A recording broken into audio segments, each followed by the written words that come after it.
सबको सादर नमस्ते। हम योग दर्शन का स्वाध्याय कर रहे थे। हमने योग दर्शन के प्रथम समाधिपाद के 7वें सूत्र जिसमें प्रमाण वृत्ति के बारे में बताया है उस पर विचार किया था। हमने प्रमाण वृत्ति के 3 रूप देखे थे, प्रत्यक्ष प्रमाण, अनुमान प्रमाण और शब्द प्रमाण। थोड़ा आवाज़ नहीं। तो प्रत्यक्ष प्रमाण क्या होता है? जिसमें हम प्रत्यक्ष करते हैं किसी वस्तु का और वो ज्ञान जो है हमको यथार्थ होता है, वही प्रमाण वृत्ति है, प्रत्यक्ष प्रमाण वृत्ति है। अनुमान प्रमाण में जब हम किसी वस्तु का पहले प्रत्यक्ष कर चुके हैं, उस वस्तु से जो है संबंधित किसी अन्य वस्तु का जब हम ज्ञान प्राप्त करते हैं तो उसका हम अनुमान कर लेते हैं। जो पहले से दृष्ट है, प्रत्यक्ष है, उसका हम और कहीं सामान्य गुण देखने पर अनुमान करते हैं। जैसे कल उदाहरण दिया था कि हमने एक बस को पहले चलाते हुए देखा किसी ड्राइवर को, तो बाद में उस खाली बस चलती हुई देखी तो हमने दूर से अनुमान कर लिया कि इसमें कोई ड्राइवर बैठा हुआ है। तो एक अनुमान प्रमाण है। ऐसे अग्नि का हमने देखा था, हमने पहले देखा कि जहाँ अग्नि होती है वहाँ पर धुआं निकलता है, फिर हम कहीं दूर से कभी कोई धुआं देखते हैं तो उससे भी हमें अग्नि का अनुमान हो जाता है। तो ये अनुमान प्रमाण वृत्ति। आज हम आगम प्रमाण वृत्ति के बारे में पढ़ेंगे। योग दर्शन सूत्र संख्या 7। हमने कल प्रत्यक्ष और अनुमान देखा था, आज अनुमान आगम प्रमाण को देख रहे हैं। महर्षि व्यास कहते हैं, आप्तेन दृष्टो अनुमितो वा अर्थ परत्र स्वबोध संक्रांतये शब्दे नोपदेशन्ते शब्दात् तदर्थ विषयावृत्ति श्रोतुरागमः। यहाँ पे ये कहा जा रहा है कि आप्तेन, आप्त के द्वारा, हम चर्चा करते हैं ना, महर्षि दयानंद बार बार एक शब्द का प्रयोग करते हैं कि आप्त विद्वान। भगवान कृष्ण के बारे में उन्होंने कहा है कि वो बड़े आप्त थे, अर्थात जो निष्पक्ष हो, सबका हित चाहता हो जो है और सत्य का प्रचारक हो, उस ऋषि को, उस विद्वान को आप्त कहा जाता है। इस आप्त शब्द के बारे में एक और बात है कि जैसे हम कभी कहते हैं ना किसी विषय में कि यार प्राप्त, इसमें प्र उपसर्ग लगा दो तो ये हो जाता प्राप्त। तो जिसको किसी विषय का ज्ञान प्राप्त हो गया है तो उसको उस विषय का आप्त कहा जा सकता है। वैसे आप्त का अर्थ हम तो विद्वान के रूप में करते हैं, निष्पक्ष, सदाचारी और हितकारी, जो परोपकारी जो होता है उसको हम आप्त कहते हैं। तो दृष्टो अनुमितो वा अर्थ, किसी भी अर्थ यानी किसी वस्तु का जिसका हमें ज्ञान प्राप्त करना है, उस वस्तु का उन्होंने या तो प्रत्यक्ष किया, दृष्ट यानी प्रत्यक्ष किया है, या अनुमितो या उसका अनुमान किया। जैसे अभी हमने कल प्रत्यक्ष और अनुमान प्रमाण को देखा था। अब कोई विद्वान ऐसा है जिसने किसी वस्तु का प्रत्यक्ष भी किया है और अनुमान भी करके देख लिया है, या तो प्रत्यक्ष या अनुमान कुछ भी किया है। अब वह विद्वान आप्त जब परत्र यानी दूसरे किसी को स्वबोध संक्रांतये, अपने ज्ञान को उसमें देने के लिए, संक्रांति करने के लिए, उपदिशन्ते, जब उपदेश देता है, तो शब्दात तद अर्थ विषय, शब्दात शब्द से किसी ने, जिसने किसी ज्ञान को प्राप्त कर लिया, यानी किसी ने किसी, अपन एक सामान्य उदाहरण देखते हैं। मान लीजिए हमने इंदौर नगर को देखा है, आप में से किसी एक ने इंदौर नगर को देखा है, अन्य ने नहीं देखा है, तो उस जिसने देखा उसको कहा जाएगा कि ये उसका दृष्टा है, दृष्ट, इसने प्रत्यक्ष किया है। अब हम यहाँ पर उसको देखा नहीं है, लेकिन अगर ये शब्द के द्वारा उसका वर्णन हमको करेंगे तो चूंकि ये आप्त है, इन्होंने उसका भली भांति अनुभव किया है उस इंदौर नगर का, तो ये हमको जो उस विषय के बारे में बताएंगे तो हमारे लिए इनका जो है वो शब्द के द्वारा जो एक वृत्ति बनेगी हमारे अंदर। ये कहा जा रहा है कि शब्दात तदर्थ विषया, शब्द के द्वारा उस अर्थ के विषय में वृत्ति ही, जो वृत्ति बनती है श्रोतु को, श्रोता को जो वृत्ति बनती है, आगम, वो आगम है। यानी कि इन्होंने हमें उस इंदौर के बारे में बताया, अब हमारे मन में एक वृत्ति बनी उसके बारे में, इनके शब्दों को सुनकर। हालांकि हो सकता है वो थोड़ी बहुत इधर उधर होगी, लेकिन वो लगभग प्रमाण ही मानी जाएगी हमारे। इन्होंने जो बताया वो हमारे लिए प्रमाण है। इन्होंने कहा कि भाई, दूसरे विषय में हम देखें, इन्होंने कहा कि भाई यहाँ पर सांप घुसा हुआ है। हमने सांप को नहीं देखा, लेकिन चूंकि ये आप्त है, विद्वान है, ये किसी का झूठ नहीं बोलते, सत्य का प्रचार करते हैं, ये सबके परोपकार के लिए अगर उपदेश कर रहे हैं तो इनकी बात हमारे लिए प्रमाण हो गई। अब हम वहाँ सांप को नहीं देखा, फिर भी हमने मान लिया कि वहाँ पर सांप है। तो ये जो वृत्ति हमारे मन में बनी, सांप के बारे में जो चित्र बन गया, सांप के बारे में जो ज्ञान उत्पन्न हो गया, वो वृत्ति क्या है? आगम वृत्ति। इसको सांख्य दर्शन में शब्द प्रमाण कहा है, वहां पर शब्द की इस प्रमाण की व्याख्या करते हुए महर्षि कपिल ने कहा है आप्तोपदेशन शब्द, आप्त का जो उपदेश है वह शब्द प्रमाण है। अब यहाँ पर हाँ जी, मतलब वो जो वृत्ति है, मतलब जो शब्द प्रमाण है उसका आगम से क्या समझ? जो शब्द प्रमाण है उसी को यहाँ पे आगम प्रमाण कहा जा रहा है, एक ही बात है। मतलब उसका कौन सा वर्गीकरण आ रहा है? नहीं, ये जो 5 वृत्तियां हैं प्रमाण, विपर्य, विकल्प, निद्रा, स्मृति, इनमें हम अभी पहले को देख रहे हैं प्रमाण वृत्ति को। प्रमाण वृत्ति 3 प्रकार की है, प्रत्यक्ष, अनुमान और आगम। तो हमने प्रत्यक्ष देखी, अनुमान देखी और आज आगम को देख रहे हैं, अर्थात हम अभी प्रमाण वृत्ति को ही समझ रहे हैं। तो क्योंकि वो हमारे लिए यथार्थ ज्ञान है, उस सांप के बारे में या फिर जो इन्होंने उदाहरण दिया इंदौर के बारे में, वो क्या है हमारे लिए प्रमाण है, वो सत्य है, निश्चित चीज है। ऐसा नहीं कि कोई इंदौर नहीं है और इन्होंने ऐसे ही कह दिया कि कोई इंदौर नगर है, हमारे लिए एक ज्ञान बन गया ना कि इंदौर कोई नगर मैंने अब तक देखा नहीं, पर फिर भी हमने उनसे जान करके वो वृत्ति अपने मन में बना ली। उस वृत्ति को आगम वृत्ति या शब्द प्रमाण वृत्ति कहा जा रहा है, ठीक है। तो इसमें एक और बात है, क्या हर किसी की बात शब्द प्रमाण है? इस विषय में महर्षि व्यास यहाँ पर कुछ बातें कहेंगे।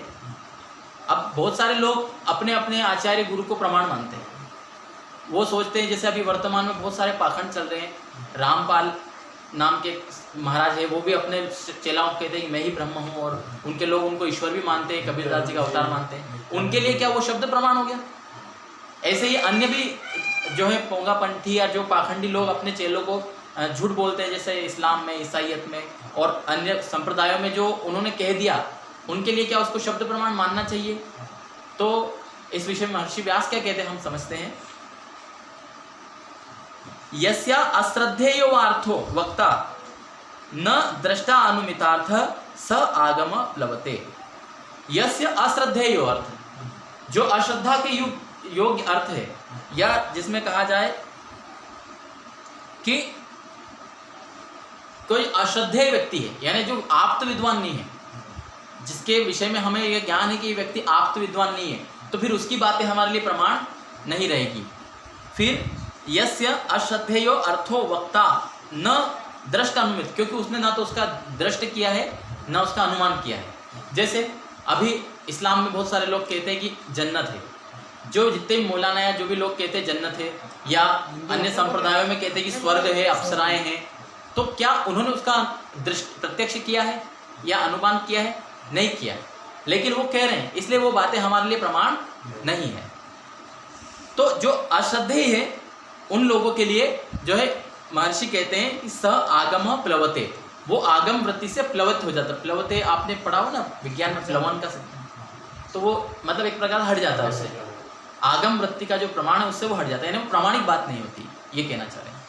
फिर आगे कहा कि मूल वक्ता ऋतु दृष्टा अनुमितार्थे निर्विप्लव स्यात्। अच्छा, ऐसा भी हो सकता है कि मान लो हमने उसका प्रत्यक्ष और अनुमान नहीं किया, लेकिन किसी ने प्रत्यक्ष अनुमान किया है, विद्वान है, जैसे ऋषियों ने ईश्वर का अनुभव किया है, ईश्वर का साक्षात्कार किया। अब वो हमें कह रहे हैं, लेकिन हमने ईश्वर का साक्षात्कार नहीं किया, और अगर मैं आपसे कहूँ कि ईश्वर है, तो क्या ये बात प्रमाण होगी या नहीं?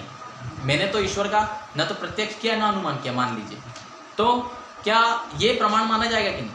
तो उस विषय में महर्षि कहते हैं कि मूल वक्तरी तो दृष्टानुमितार्थ है, क्योंकि मूल वक्ता ने दृष्टा और अनुमित किया है इसको, उन्होंने प्रत्यक्ष भी किया, अनुमान भी, प्रमाण से भी ज्ञान किया है। अगर वो कह रहे हैं वही बात अगर मैं कह रहा हूँ तो ये प्रमाण मानी जाएगी, ये बात प्रमाण हो जाएगी। जैसे हम योग दर्शन में महर्षि व्यास की बातों को पढ़ रहे हैं, महर्षि व्यास हमारे लिए प्रमाण है, अब मैं आपको कह रहा हूँ तो आपको ये बात प्रामाणिक माननी पड़ेगी, समझ में आ रहा ना? तो इस प्रकार से शब्द प्रमाण होते हैं। तो यहाँ पर 3 बातें कही, एक तो अगर कोई जिन्होंने शब्द, जो आप्त विद्वान है, अगर वो कह रहा है उन्होंने दृष्ट और अनुमित किया, यानी प्रत्यक्ष किया और अनुमान किया, तो उनकी बात प्रमाण है। दूसरी कही कि जिसने किया नहीं है और वह श्रद्धा योग्य नहीं है, तो फिर उसकी बात प्रमाण नहीं है। और फिर कहा कि वह व्यक्ति उसने प्रत्यक्ष नहीं किया, लेकिन वो किसी प्रत्यक्ष दृष्टा की बात कह रहा है, तो फिर वो हमारे लिए प्रमाण। 3 बातें यहाँ पर हमें स्पष्ट हुई। तो यह हमारा 7वां सूत्र पूर्ण हुआ। तो इस विषय में कोई शंका है आपकी? कोई कुछ इसमें कुछ समझ में नहीं आया हो तो उस विषय में, ठीक है? तो एक और इसके बारे में थोड़ा सा आगे का विचार करें। ठीक है, तो अभी हमने देखा 5 वृत्तियों में से पहली वृत्ति प्रमाण वृत्ति। यहाँ पर मैं बार बार कह रहा हूँ कि जो निश्चित ज्ञान हो, सत्य ज्ञान हो उसी को प्रमाण माना जाएगा। लेकिन हम यदि प्रत्यक्ष के माध्यम से, अनुमान के माध्यम से या शब्द के माध्यम से कोई ज्ञान प्राप्त करें लेकिन वो निश्चित न हो, यथार्थ न हो, तो वो प्रमाण नहीं माना जाएगा। फिर वो कौन सी वृत्ति होगी? हमने भाई देखा, हमने तो देखा, लेकिन हम उसको मान नहीं रहे, उसको प्रमाण माने या ना माने। जैसे आज एक उदाहरण से कह रहा हूँ, बहुत सारे लोग कहते हैं कि हमने भूत देखा है, आप मानते नहीं हो। भाई उसने तो प्रमाण, उसने तो प्रत्यक्ष किया हुआ, वो कह रहा है। अब उसके अगर वो हमारे हिसाब से कह सकते हैं कि वो झूठ बोल रहा हो, लेकिन उसने प्रत्यक्ष किया है, तो फिर क्या उसका वो प्रत्यक्ष यथार्थ माना जाएगा? तो उसके बारे में अगली वृत्ति उससे संबंधित है कि भाई उसने देखा हो, चाहे अनुमान किया हो या कहीं से सुना हो, लेकिन वो बात प्रमाण वृत्ति के अंतर्गत नहीं आएगी, क्योंकि वो बात क्या है? मिथ्या है। इसलिए उसके बारे में अगली वृत्ति कही विपर्यय वृत्ति। वो विपर्यय वृत्ति भी किस आधार पर आती है? इसी प्रत्यक्ष, अनुमान और आगम के आधार पर ही होती है। प्रमाण वृत्ति के 3 रूप बताए, विपर्यय के 3 नहीं कहे जाएंगे, लेकिन हमें समझ लेना चाहिए कि वो विपरीत ज्ञान हो कहाँ से रहा है? यहीं से तो हो रहा है, या तो देखने पर हुआ। हमने भाई किसी रस्सी को देखा और हमने उसको साफ समझ लिया। प्रत्यक्ष ज्ञान तो ये होगा, प्रमाण तो तब माना जाएगा हम जब रस्सी को रस्सी माने। लेकिन अगर हम रस्सी को साफ समझ लेते हैं तो देखा तो हमने उसको है, हमारे मन में वृत्ति तो बन गई, लेकिन वो वृत्ति कौन सी कहलाएगी, उसके बारे में आगे हम समझते हैं। महर्षि पतंजलि दूसरी वृत्ति के बारे में कहते हैं, सूत्र संख्या 8। उसमें कहा है विपर्ययो मिथ्या ज्ञानम अतद्रूप प्रतिष्ठम। विपर्ययो मिथ्या ज्ञानम, यानी जो पहले कहा था कि 5 प्रकार की वृत्ति है, प्रमाण, विपर्यय, तो उस विपर्यय के बारे में कहा जा रहा है कि वो विपर्यय क्या है? मिथ्या ज्ञानम। विपर्यय कौन सी वृत्ति है? मिथ्या ज्ञान, जो उल्टा ज्ञान हो गया, झूठा ज्ञान हो गया। हमने रस्सी को देख के सांप समझ लिया, ये मिथ्या ज्ञान है।